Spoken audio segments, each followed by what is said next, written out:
Hello दोस्तों, कैसे हो आप सब। आई होप कि आप सभी अच्छे होंगे। मैं अपने यूट्यूब चैनल ASS एजुकेशन में आप सबका स्वागत करता हूं। मैं अवधेश कुमार आज आप सबको बताने वाला हूं यूज आप should out would must late so that इतने यूज के सब का एक ही अर्थ होता है। ठीक, एक ही अर्थ होता है। तो हम आपको एक ही वीडियो में पूरा आपको इस सब के पूरे यूज के बारे में बताने वाले हैं। तो वीडियो पूरा लास्ट तक जरूर देखिएगा और वीडियो पसंद आए तो लाइक शेयर सब्सक्राइब जरूर कीजिएगा और चैनल पर नए आए हों तो चैनल को जरूर सब्सक्राइब कीजिएगा।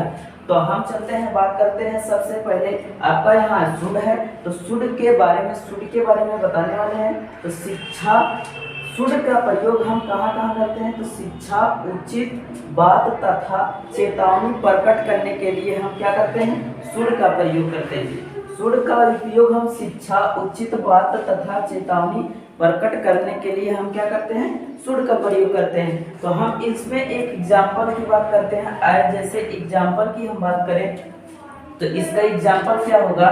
तो तुम्हें अध्ययन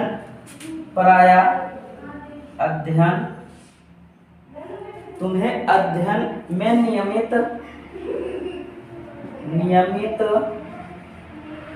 नियमित होना चाहिए। कहने का अर्थ होना चाहिए। ठीक, तो इसमें शिक्षा या उचित बात या तथा चेतावनी मतलब कि इसमें शिक्षा भी दी जा रही है, कहा भी जा रहा है, बताया भी जा रहा है और चेतावनी भी।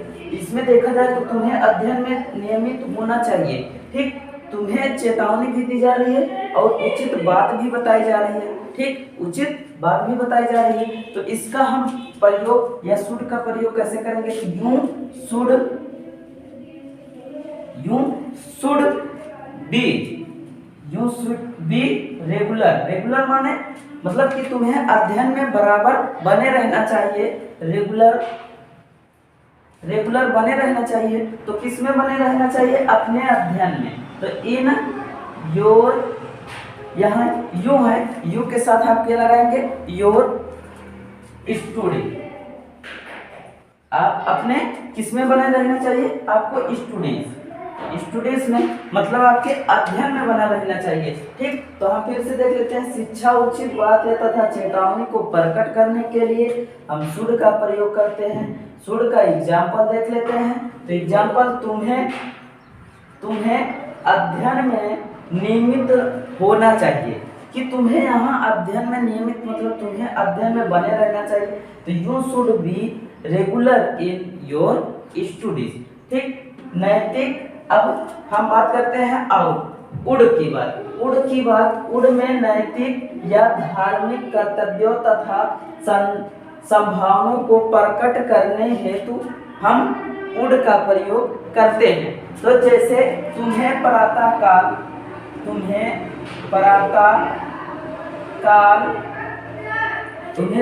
काल व सायंकाल मतलब कि सुबह या शाम, सायंकाल तुम्हें प्रातः काल या सायंकाल प्रार्थना करना चाहिए। तुम्हें सायंकाल या सुबह प्रार्थना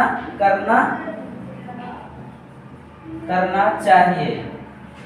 ठीक, ये आपको यहाँ कहा जा रहा है तुम्हें प्रातः काल व सायंकाल सुबह या शाम आपको क्या करना चाहिए, प्रार्थना करना चाहिए।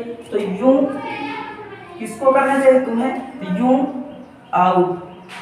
उड। ठीक, टू ऑफर।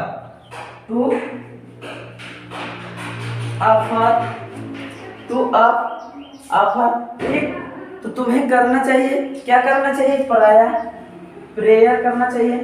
प्रेयर करना चाहिए, प्रेयर से करना चाहिए, प्रार्थना करना चाहिए। कब करना चाहिए, इन द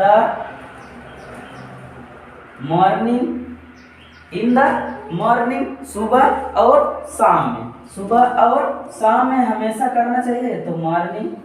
ठीक, सुबह शाम तुम्हें क्या करना चाहिए? प्रार्थना करना चाहिए।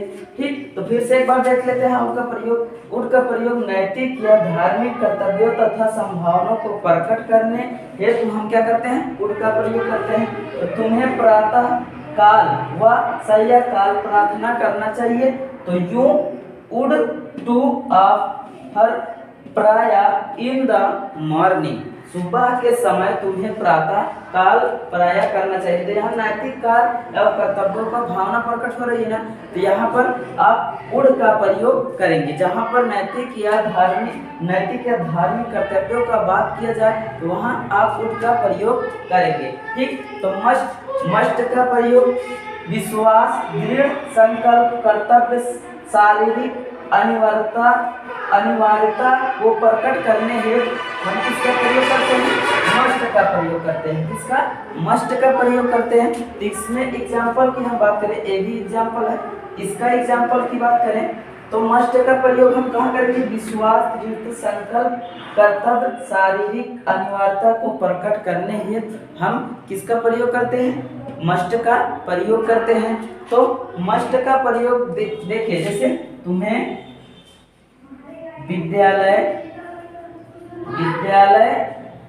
विद्यालय समय पर पहुंचना चाहिए। समय पर पहुंचना चाहिए। ठीक, तुम्हें विद्यालय समय पर पहुंचना चाहिए। तो तुम्हें विद्यालय समय पर पहुंचना चाहिए, तो ये क्या है? हमारा एक विश्वास है कि हम समय पर पहुंच जाएंगे।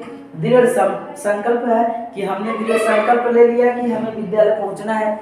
और कर्तव्य, शारीरिक मतलब कि हमें कर्तव्य भी करना चाहिए कि हमें विद्यालय समय पर पहुंचना है। तो हमें समय पर पहुंचना है। तो यू मस्ट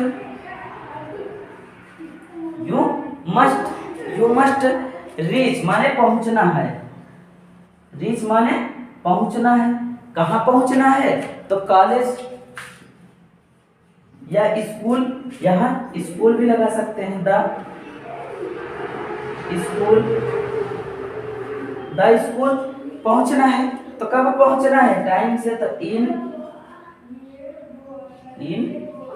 टाइम। ठीक, आपको फिर से देख लें, मस्ट का विश्वास, दृढ़ संकल्प, कर्तव्य, शारीरिक अनिवार्यता को प्रकट करने हेतु हम मस्ट का प्रयोग करते हैं। तो तुम्हें विद्यालय समय पर पहुंचना चाहिए। तो you must reach the school in time. तो हमें समय पर पहुंचना।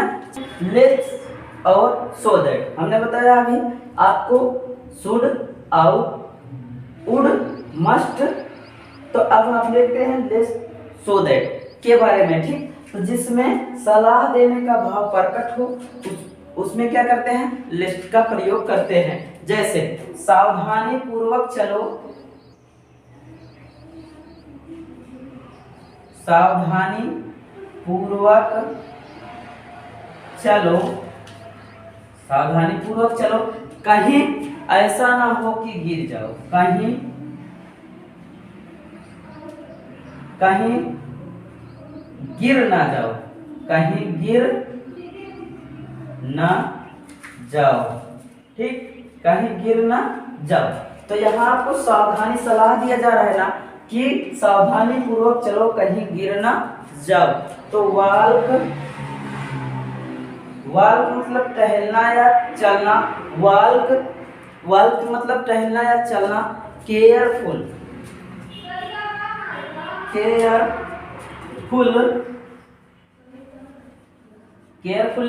ठीक, केयरफुल्ली, वाल्क केयरफुल्ली, ऐसा चलो कि let's you should,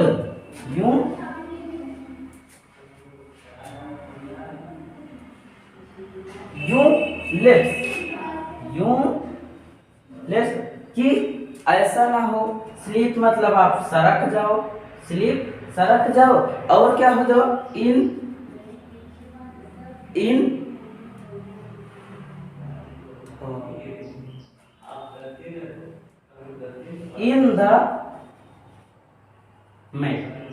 the mute मतलब कि गिर जाओ। ठीक, आप ऐसा चलो कि संभल कर चलो, सावधानी पूर्वक चलो, कहीं ऐसा ना हो कि गिर जाओ। ठीक। और सो दैट का प्रयोग अभिप्राय प्रकट करने के लिए हम सो दैट का प्रयोग करते हैं। जैसे कि हम भोजन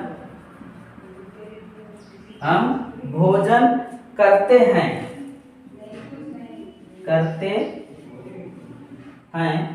कि जीवित रह सके। हम भोजन करते हैं ताकि हम जीवित रह सके। ठीक, रह सके। ठीक, हम भोजन करते हैं ताकि हम जीवित रह सके। तो यहाँ में अभिप्राय मतलब कि हम अपनी इच्छा को प्रकट कर रहे हैं, या फिर हमें कहा जा रहा है कि हम भोजन करें ताकि जीवित रह सके। तो वी ईट, हम खाते हैं। क्या खाते हैं? फूड। भोजन खाते हैं, किस लिए खाते हैं? तो सो दैट इसलिए खाते हैं कि बी में इसलिए कि हम क्या हो सके? जीवित रह सके। लिव माने जीवित रह सके, इसलिए खाते हैं कि हम क्या हो सके? जीवित रह सके। ठीक, तो इसका स्क्रीनशॉट ले लीजिए। तो आज के लिए इतना है। अब हम मिलते हैं कल नेक्स्ट वीडियो में।